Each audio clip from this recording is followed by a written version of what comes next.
Pourquoi on a mis le tramway sur les maréchaux? C'est en remplacement du PC, du bus de petite ceinture.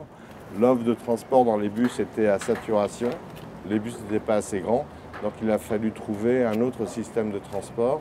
Le métro était surdimensionné par rapport au nombre de passagers attendus. Et donc c'est pour ça que le choix s'est porté sur un tramway. Donc ce qui est intéressant dans le tramway, à part sa vitesse de transport, c'est sa régularité. Quand on monte dans un tramway, on est sûr que du point A au point B, on mettra toujours le même temps. En plus, le tramway est le moyen de transport idéal pour faire de la desserte fine. On a 2 fois moins d'arrêts qu'avec un bus. Mais par contre, c'est plus rapide, plus régulier, plus confortable. Donc c'est le choix du tramway. Une première partie a été réalisée du pont du Garigliano jusqu'à la porte d'Ivry. Et là, on fait le prolongement de ce tramway, donc de la porte d'Ivry jusqu'à la porte de la Chapelle.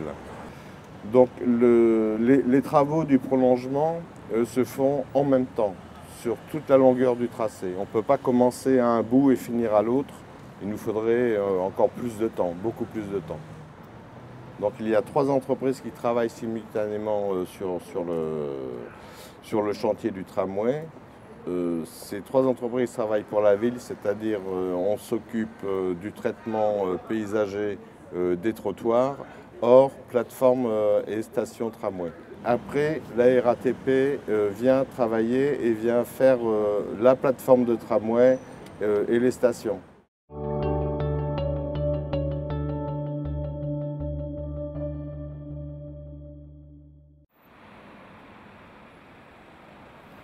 On commence donc par travailler sur les trottoirs. On en profite pour requalifier les boulevards qui avaient été fortement dégradés par les voitures. On agrandit les trottoirs. Ici, il y aura les pistes cyclables avec un revêtement clair. Ici, on sera en asphalte noir avec des bandes d'alerte pour les malvoyants. En face, ce que vous voyez, c'est vraiment dans l'état dans lequel on a récupéré les maréchaux, c'est-à-dire avec un petit trottoir en pied d'immeuble, la contre-allée et une bande plantée qui séparait de la circulation. Donc on a neutralisé les bandes des contre-allées pour offrir un très grand trottoir pour que ça devienne un lieu de promenade. La priorité étant donnée aux piétons, aux malvoyants, aux cyclistes. Donc on réduit la place de la voiture et on offre du confort à la promenade. Les études post-chantier du tramway à fonctionnement a montré qu'il y avait 50% de voitures en moins qu'à l'origine.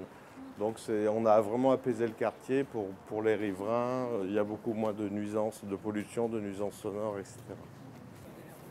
On en profite aussi pour rendre toutes les traversées aux nouvelles normes handicapées.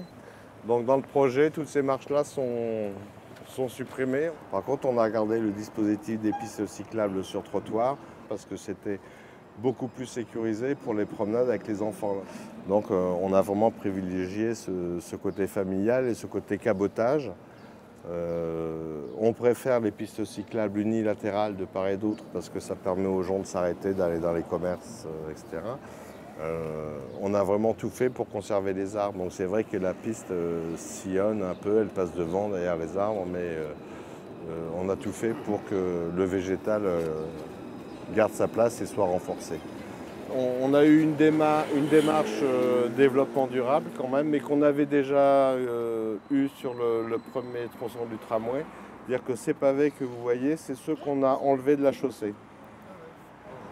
Sous l'enrobé, il y a les pavés. On les scie en deux et on vient les remettre sur les trottoirs. Donc on récupère ces pavés-là. Les bordures démontées sont récupérées aussi et sont reprofilées en bordure plus étroite, donc de la bordure de 25 cm. L'usine de recyclage est installée sur les quais sur Pantin et donc là il y a des transports en péniche. Le revêtement de la piste cyclable sur lequel vous êtes, ça sera un revêtement à liant végétal. L'asphalte de trottoir Ça sera de l'asphalte composé avec de 20 à 40% d'asphalte de récupération. Donc ça, c'est tout ce qu'on a fait pour minimiser l'impact CO2 et s'inscrire dans une politique de développement durable.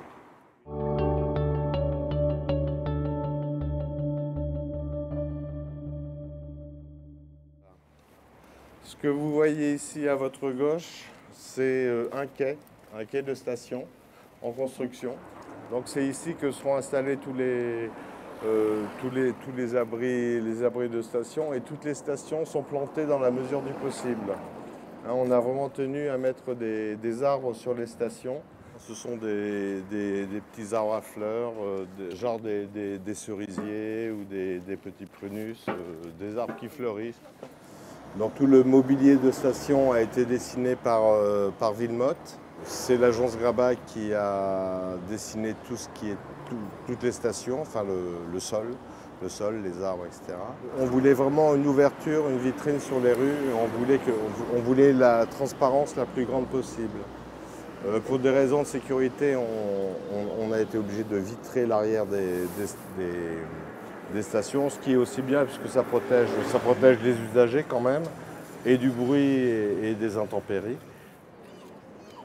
Voilà, et donc un des retours d'expérience de la RATP.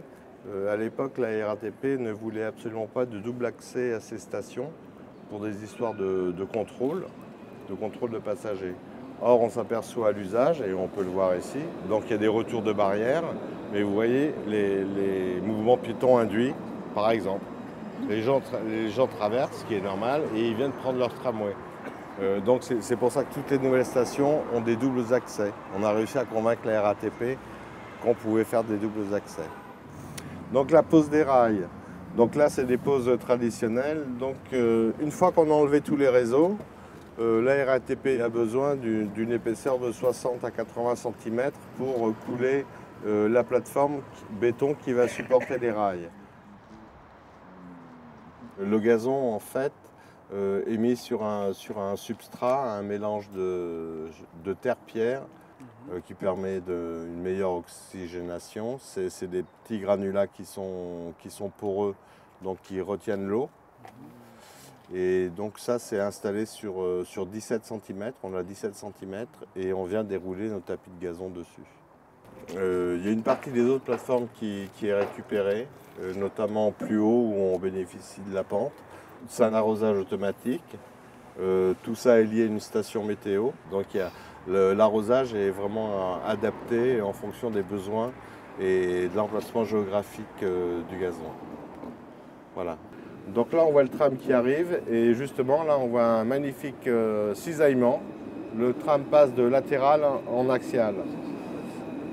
Donc il était en latéral parce qu'un peu plus loin, on est à la porte de Gentilly où il y a un gros échange.